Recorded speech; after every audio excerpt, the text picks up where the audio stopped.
Good morning students. आज हम आपके फर्स्ट पेपर की बात करेंगे। सोशियोलॉजी का जो पेपर फर्स्ट है आपका, जिसमें आप समाजशास्त्री विचारकों के बारे में पढ़ेंगे। उन विचारकों के बारे में जानने से पहले हम बात करेंगे कि समाजशास्त्र की उत्पत्ति कैसे हुई। समाजशास्त्र के विकास में बहुत सारे वैज्ञानिकों का, समाजशास्त्रियों का बहुत महत्वपूर्ण योगदान है, जिनके महत्वपूर्ण अध्ययन कार्यों के कारण ही हम समाजशास्त्र को समझ पाए हैं, समाज के अध्ययन को समझ पाए हैं, समाज की जो भी अलग अलग व्यवस्था है, संस्था है, संरचना है, उनको समझ पाए हैं। तो उन सब के बारे में हम विस्तृत चर्चा करने से पहले हम ये जानने का प्रयास करेंगे कि समाजशास्त्र की उत्पत्ति कैसे हुई, एक विज्ञान के रूप में समाजशास्त्र किस प्रकार स्थापित हुआ। समाजशास्त्र अगर हम जनरली बात करें तो लगभग 180 वर्ष पुराना एक विज्ञान हम इसे मान सकते हैं। आपको फर्स्ट ईयर में बताया गया था कि समाजशास्त्र के जनक के रूप में हम ऑगस्ट कॉम्ट को क्रेडिट देते हैं और ये मानते हैं कि 1838 में पहली बार ऑगस्ट कॉम्ट ने ही समाजशास्त्र का उल्लेख किया था।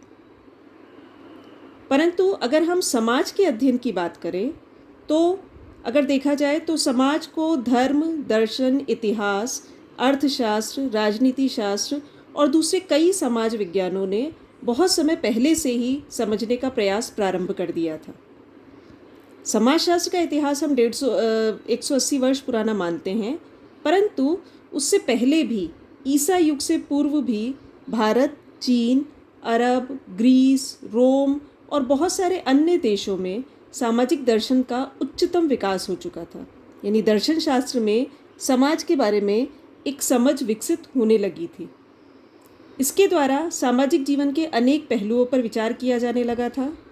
प्राचीन काल के बहुत सारे ऐसे जाने माने दार्शनिक हैं, मनु, कौटिल्य, कन्फ्यूशियस, प्लेटो, एरिस्टोटल, जिसे हम अरस्तु भी कहते हैं, इन सब ने समाज के बारे में, समाज के अलग अलग पहलुओं के बारे में विचार करना प्रारंभ कर दिया था और बहुत महत्वपूर्ण उनका योगदान भी इस क्षेत्र में रहा है। परंतु अगर हम समाजशास्त्र को, जो कि समाज के वैज्ञानिक अध्ययन पर बल देता है, उसके बारे में अगर हम चर्चा करें तो हम ये मानते हैं कि 18वीं शताब्दी में यूरोप में जिस प्रकार की सामाजिक, आर्थिक, राजनीतिक और बौद्धिक पृष्ठभूमि तैयार हुई, उसका समाजशास्त्र के एक विज्ञान के रूप में उद्भव में बेहद महत्वपूर्ण स्थान था। यूरोप में पहली बार समाजशास्त्र के बारे में चर्चा प्रारंभ हुई। समाज एक स्पेसिफिक रूप से सिर्फ समाज के बारे में, समाज के लोगों के संबंधों के बारे में, समाज की अलग अलग व्यवस्थाओं, समाज की संरचना, समाज में जो अलग अलग संस्थाएं हैं, मूल्य हैं, उन सब के बारे में अध्ययन की चर्चा प्रारंभ हुई। इसके पीछे बहुत सारे ऐतिहासिक कारण उत्तरदायी हैं। उनमें हम सर्वप्रमुख मानते हैं 1789 में, 1789 में जो फ्रांस की क्रांति हुई थी। इस क्रांति के फलस्वरूप समाज के रूपांतरण में एक बहुत महत्वपूर्ण परिवर्तन आया था।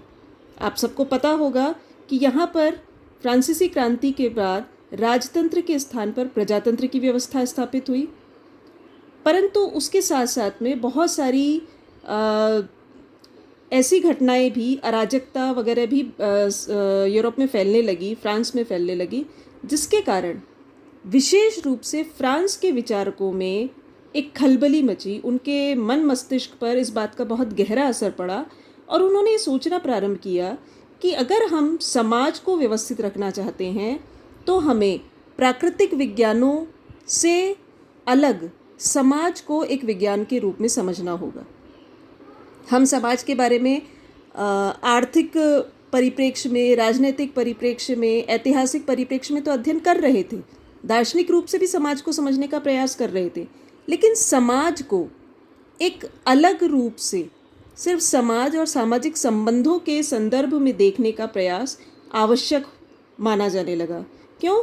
क्योंकि फ्रांसीसी क्रांति के बाद बहुत अराजकता उत्पन्न हो गई थी और धीरे धीरे अलग अलग वैज्ञानिकों को ये लगने लगा कि समाज को वैज्ञानिक ढंग से समझना आवश्यक है ताकि हम समाज का बेहतर उत्थान कर सके, समाज में व्यवस्था को स्थापित किया जा सके। यहाँ पर फ्रांसीसी विचारकों में सेंट साइमन और ऑगस्ट कॉम्ट का नाम बेहद महत्वपूर्ण है। इन्होंने ही पहली बार समाज को व्यवस्थित करने, पुनः निर्मित करने के लिए समाज की एक वैज्ञानिक व्याख्या प्रस्तुत करने का विचार सामने रखा। इन्होंने ये महसूस किया कि हमें एक नए विज्ञान की आवश्यकता है जिसके आधार पर हम समाज को बेहतर रूप से समझ सके और जो भी इस तरीके की क्रांतियाँ होती है, जो भी राजनीतिक परिवर्तन होते हैं, उनसे समाज पर पड़ने वाले बुरे प्रभावों को हम रोक सकें। तो सेंट सिमोन और ऑगस्ट कॉम्ट इन दोनों ने मिलकर प्रारंभ में समाजशास्त्र को सोशल फिजिक्स या सामाजिक भौतिकी के रूप में विकसित करने का कार्य किया। क्यों? क्योंकि ऑगस्ट कॉम्ट जो थे वो स्वयं प्राकृतिक विज्ञान से जुड़े हुए थे। वो चाहते थे कि समाज को समझने के लिए भी हम प्राकृतिक विज्ञानों को आधारशिला बनाकर समाजशास्त्र को एक विज्ञान के रूप में दर्जा दें। यही कारण है कि ऑगस्ट कॉम्ट ने प्रत्यक्षवाद और बाकी जो उनकी पॉजिटिव फिलॉसफी, पॉजिटिव पॉलिटी, इन सारी चीज़ों पर बहुत ज़्यादा जोर दिया था। 3 स्तरों का विज्ञान के 3 स्तरों का नियम दिया। इन सब की हम विस्तृत चर्चा बाद में करेंगे। सेंट सिमोन और ऑगस्ट कॉम्ट बहुत अच्छे मित्र रहे। उन्होंने मिलकर बहुत सारा कार्य किया। धर्म और दर्शन शास्त्र से सामाजिक विज्ञानों को पृथक करने का कार्य भी उन्होंने किया और समाजशास्त्र को प्राकृतिक विज्ञानों के समकक्ष एक विज्ञान का दर्जा दिलाने के लिए प्रयासरत वो दोनों रहे। परंतु किन्हीं कारणोंवश कुछ समय बाद उन दोनों में कुछ तनाव स्थापित हो गया, जिसके कारण ऑगस्ट कॉम्ट ने स्वयं अपने स्तर पर आगे इस मुहिम को बढ़ाया और समाजशास्त्र को एक नया नाम दिया जिसे हम सोशियोलॉजी कहते हैं। सोशियोलॉजी आपने फर्स्ट ईयर में पढ़ा होगा। सोशियस और लोगस 2 शब्दों से मिलकर बना है समाज का विज्ञान।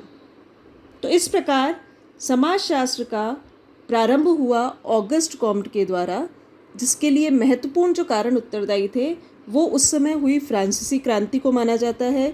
जो प्रबोधन युग उस वक्त प्रारंभ हुआ था, जिसमें एक नए सिरे से समाज को समझने की प्रयास शुरू हुए थे। तर्क पर बल दिया जाने लगा था कि हमें हर चीज़ को तर्कशीलता के आधार पर देखना है। किसी भी धर्म, राजनीतिक सत्ता या किसी भी अंधविश्वास को हमें नहीं मानना है, हमें तर्क पर बल देना है। तो यहाँ पर समाज को भी इसी आधार पर देखने का प्रयास प्रारंभ हुआ। ऑगस्ट कॉम्ट के अलावा कार्ल मार्क्स, हर्बर्ट स्पेंसर, ये लोग भी उस वक्त बहुत महत्वपूर्ण विचारक थे जिन्होंने समाजशास्त्र के विकास में महत्वपूर्ण योगदान दिया।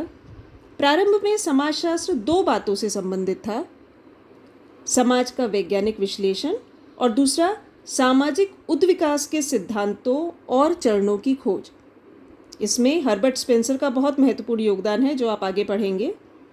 19वीं शताब्दी में टोनीज, जिमेल और दुर्खीम ये भी ऐसे समाजशास्त्री रहे जिन्होंने समाजशास्त्र के सिद्धांतों को प्रतिपादित किया। हम समाजशास्त्र के प्रवर्तक पिता के रूप में ऑगस्ट कॉम्ट को सम्मानित करते हैं। कुछ और विचारक भी हैं जिन्होंने समाजशास्त्र के एक स्वतंत्र विषय के रूप में स्थापित करने में महत्वपूर्ण योगदान दिया था, उसे बौद्धिक नेतृत्व प्रदान किया और सामाजिक जीवन से संबंधित अवधारणाओं को विकसित किया। यहाँ आप समाजशास्त्री विचारकों में Auguste Comte, Karl Marx, Herbert Spencer, Emile Durkheim, Max Weber, इन सब के योगदानों को विशेष रूप से समझेंगे।